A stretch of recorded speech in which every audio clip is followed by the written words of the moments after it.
Hello and welcome to this new video. In the last video, we had learned about the changes after 1991.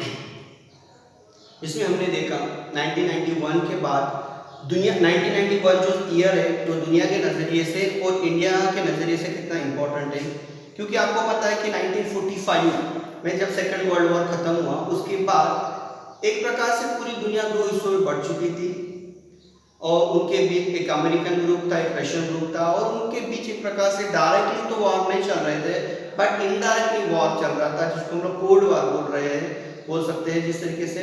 और American जो group था वो Russian groups को dominance करने की कोशिश करता था और रशियन ग्रुप जो था वो इंडिया अमेरिकन ग्रुप को डोमिनेंस करने की कोशिश करता था। इसके चलते जो छोटी बड़ी कंट्रियाज थी वो कंट्रियों के सेल्फ जो डेवलपमेंट होनी चाहिए हर सेक्टर में, पॉलिटिकल हो या इकोनॉमिकल डेवलपमेंट हो, ये कहीं ना कहीं रुक चुका था।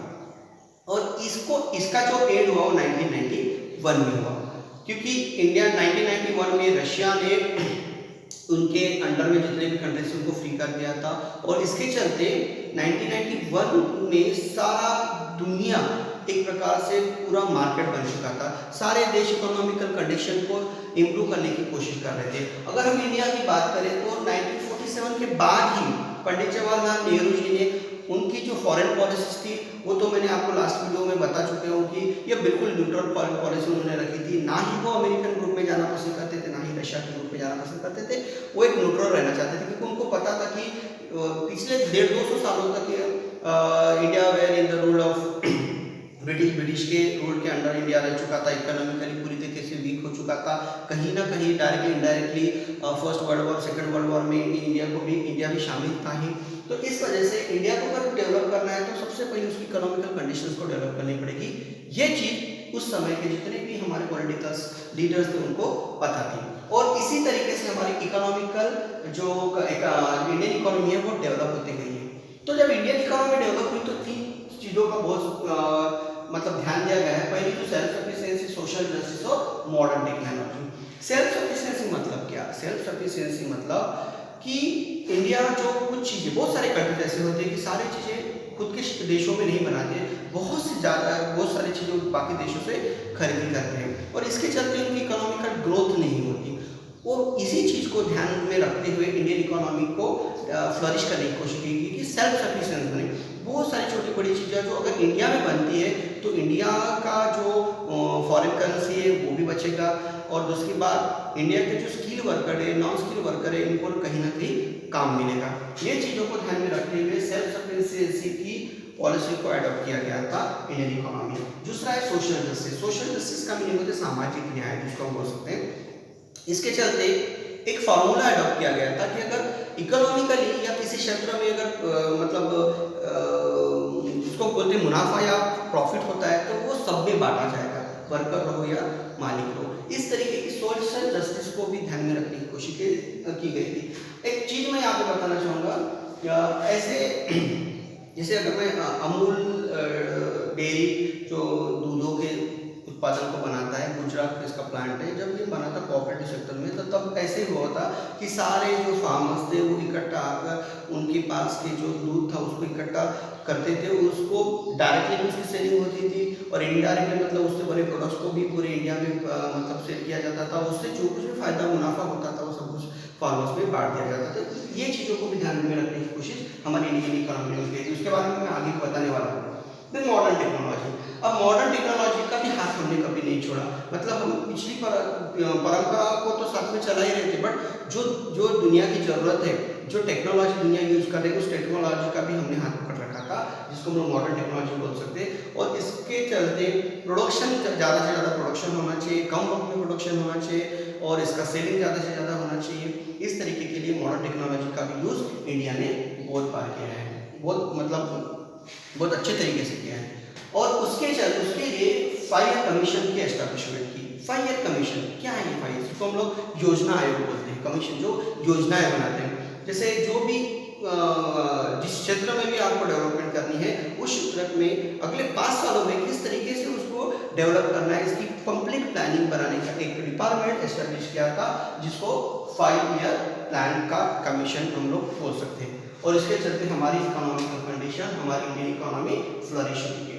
इकोनॉमिक लिबरलाइजेशन इन 1991 बाय नरसिम्हा राव। मैं नरसिम्हा राव का इसलिए यहाँ पर उल्लेख कर रहा हूँ कि उस समय के ये प्राइम मिनिस्टर रह चुके हैं जिस समय ये कोल्ड वॉर खत्म हुआ और इसी चीज का फायदा इन्होंने उठाया, इनकी गवर्नमेंट ने उठाया। इंडिया की इकोनॉमिक का डेवलपमेंट अगर करनी है तो इंडिया में बहुत सारे अदर कंट्रीज को मतलब जिसको हम लोग इन्वेस्ट बोलते हैं, इन्वेस्ट करने दो, इंडिया को किसी और कंट्रीज में इन्वेस्ट करने के लिए प्रोत्साहित किया और इसके चलते हमारी इंडियन इकोनॉमी फ्लरिश होती गई, डेवलप होती गई। क्योंकि पता 1991 के पहले ऐसा था कि अगर किसी फॉरेन कंट्रीज कंपनी को किसी कंट्री में इन्वेस्ट करना है तो बहुत सारे डॉक्यूमेंट्स होते, बहुत सारी टर्म्स एंड कंडीशन होती थी, बहुत ही दिक्कत वाला काम था। मगर 1991 में जब ग्लोबलाइजेशन आया, इकोनॉमिक लिबरलाइजेशन आया, तो उसके चलते सभी कंट्रियां, सभी पूरा वर्ल्ड एक प्रकार से मार्केट बन चुका था और जिसके चलते कि कोई भी देश को किसी भी देश की कंपनी में इन्वेस्ट करने का अधिकार था और इसका ही फायदा नरसिम्हा राव की गवर्नमेंट ने लिया और एक प्रकार से इकोनॉमिकल कंडीशंस को एक बूस्ट मिला। तो ये थी हमारी इकोनॉमिकल कंडीशन। दूसरा पॉइंट यहाँ पर ये है science and technology. Science and technology ये भी हमारी इकोनॉमिकल इंडियन इकोनॉमी का ही पार्ट है। देखिए साइंस एंड टेक्नोलॉजी का यूज करके दो तीन चीजें मैं यहाँ पे एक्सप्लेन करना चाहूँगा। Green revolution, then atomic energy and then the white revolution. Green revolution मतलब जिसको हम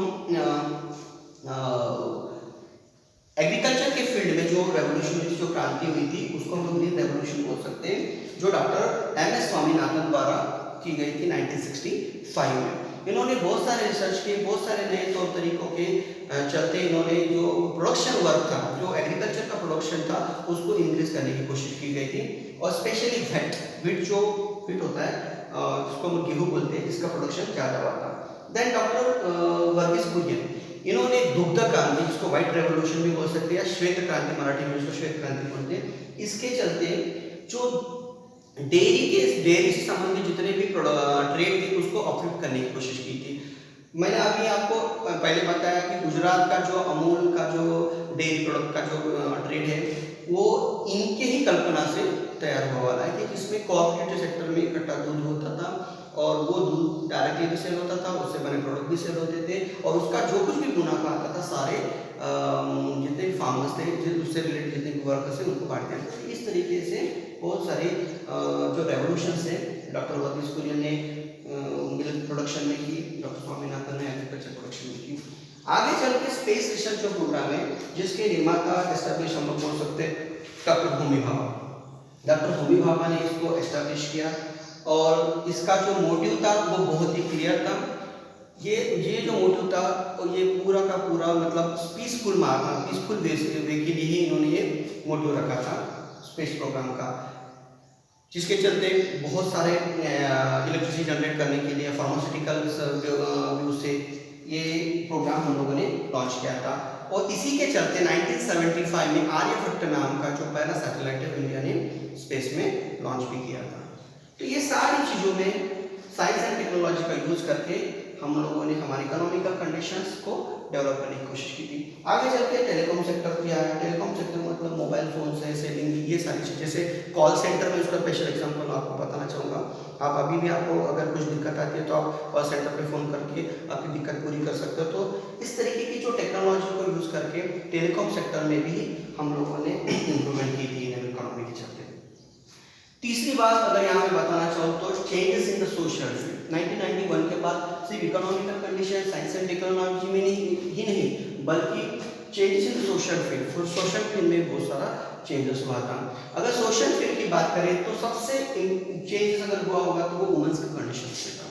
आपको पता है कि इंडियन कल्चर में बहुत जगह पर आप लोगों ने सुना होगा कि इंडियन की जो वुमेन्स की कंडीशन थी वो पुरुषों की तुलना में एकदम से कम थी। मतलब उनको पढ़ने लिखने का अधिकार नहीं होता था, आपको घूंघट ओढ़ के रहना है, आपको घर में खाना बनाना, इस तरीके के बहुत सारे उनके ऊपर बंधन थे। ये ऐसी चीज़ों को अपलिफ्ट करने की कोशिश हमारे इस चेंजेस इन सोशल फील्ड में हुआ है।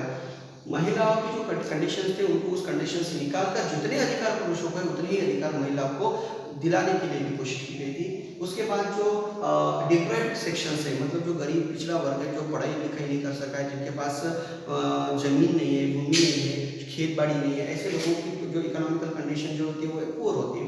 ऐसे लोगों के लिए भी पॉलिसीज बनाकर उनको जो मेन जितने भी जो हायर क्लासेस है, जो पढ़ लिख कर आगे बढ़ गए हैं, ऐसे लोगों की तुलना में उनको साथ मिलाने के लिए भी बहुत सारी पॉलिसीज को रन किया गया।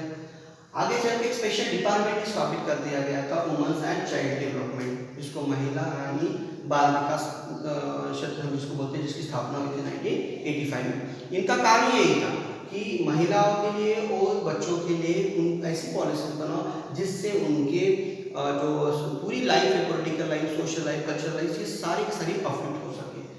देन कुछ एक्ट भी बने थे, prohibition of dowry act and equal remuneration act. ये डाउरी मतलब क्या है? डाउरी को हम लोग हुंडा बोलते हैं हिंदी में, जिसको दहेज कहते हैं, कि दहेज लेने की जो प्रथा हमारे समाज में पहले से ही है, और इसके चलते बहुत सारे गरीब माता पिता को आत्महत्या करने की भी काम पड़ा है, और बहुत जगहों पे झगड़ा होता है, मारपीट होती है महिलाओं को। तो इसके ऊपर रोक लगाने के लिए डाउरी एक्ट का भी एस्टेब्लिशमेंट की गई थी। देन इक्वल रेम्यूनरेशन, अगर महिला और पुरुष किसी एक जगह पर काम कर रहे हैं तो उनको काम का मुआवजा दोनों को सेम मिलना चाहिए, ना कि अगर वो पुरुष है तो उनको ज़्यादा मिलना चाहिए और ये महिला है तो उसको कम मिलना चाहिए। इसके चीज़ को रोक लगाने के लिए रेम्यूनरेशन एक्ट को भी लॉन्च किया गया था। इस तरीके से बहुत सारे चेंजेस सोशल चेंजेस में, सोशल फ्रेंडली चेंजेस में थे। अगर हम लोग आगे चल के ग्लोबलाइजेशन, मैं 1991 ईयर को ग्लोबलाइजेशन का ईयर बोलूँगा, क्योंकि ग्लोबल चेंज, ये जो चेंज हुआ था किसी पर्टिकुलर कंट्री के मामले में नहीं था, ग्लोबल लेवल पे हुआ था, पूरे वर्ल्ड लेवल पे चेंजेस हुआ था, हर फील्ड में चेंज हुआ था, साइंस लो, टेक्नोलॉजी लो, इकोनॉमिकल लो, पॉलिटिक्स लो, कल्चर लो, हर चीज़ में चेंज हुआ था। पूरी दुनिया सिमट कर रह चुकी थी, हर एक दुनिया हर एक कंट्री एक दूसरे के नज़दीक आ रही थी, पॉलिटिकल रिलेशंस के तहत, इकोनॉमिकल रिलेशन के तहत, किसी न किसी के तहत, और इसके चलते पूरा जो दुनिया थी एक प्रकार से बदल गई थी। इसको ही हम ग्लोबलाइजेशन बोल सकते हैं। उसके बाद हम इंडिया की बात करें तो इंडिया में अगर चेंजेस, मेंबर ऑफ G20, जो दुनिया के जो बड़े 20 देश है, उसके देश में उस देश के जो ग्रुप का इंडिया के मेंबर बन चुका था। आगे चल के ब्रिक्स जो संगठन है जिसको बोलते हैं, जिसमें Brazil, Russia, India, China and south Africa, ये 5-6 देश इकट्ठा कर इकोनॉमिकल डेवलपमेंट के लिए बहुत सारे इन्होंने पॉलिसी को साइन किया था। उसका भी आई फॉर इंडिया उसका एक सदस्य बना था। आगे चल के एक चीज़ और बताना चाहूँगा मैं कि इतनी बड़ी कंट्री जो 150-200 सालों तक किसी और कंट्री के रूल में रही, उसके बाद कुछ सालों में उन्होंने हर क्षेत्र में प्रगति करने की कोशिश की गई है, और एक प्रकार से डेमोक्रेसी को सक्सेसफुली प्रूव करने की कोशिश की गई थी। देखो दुनिया में बहुत सारे ऐसे कंट्रीज है जहाँ पर डेमोक्रेसी है। अगर हम लोग पाकिस्तान का ही अगर एग्जांपल ले लेते, पाकिस्तान में भी डेमोक्रेसी है, बट वो उतनी सक्सेसफुल रन नहीं हो सकी जितनी इंडिया में रन हो चुकी है। और इसके चलते लास्ट में एक पॉइंट में यहाँ पे मेंशन करना चाहूँगा कि जो इंडिया के जो लोग थे, जो 1991 या उसके भी पहले अगर हम सोचो, उनके रहन सहन, खाने पीने की आदतें, ये सारी चीज़ों में चेंजेस आए हैं। तो this is depend on the Indian economy. तो ये सारी चीज़ें मैंने आपको यहाँ पे एक्सप्लेन की। ग्लोबलाइजेशन क्या है, सोशल फील्ड में क्या चेंजेस हुए, इंडियन इकोनॉमी किन किन चीज़ों को सामने रखकर डेवलप की गई, उसके बाद साइंस एंड टेक्नोलॉजी का किस तरीके से उपयोग किया गया। I hope you understand all the points. Next lesson में हमको इंटरनल चैलेंजेस, देखिए इंडिया फ्री तो हो चुका था ब्रिटिश के रूल से, मगर अभी भी बहुत सारे इंटरनल चैलेंजेस बाकी थे। इस इंटरनल चैलेंजेस को इंडियन गवर्नमेंट ने किस तरीके से फेस किया, इसके बारे में हम लोग नेक्स्ट वीडियो में डिस्कस करेंगे। Till then good bye student.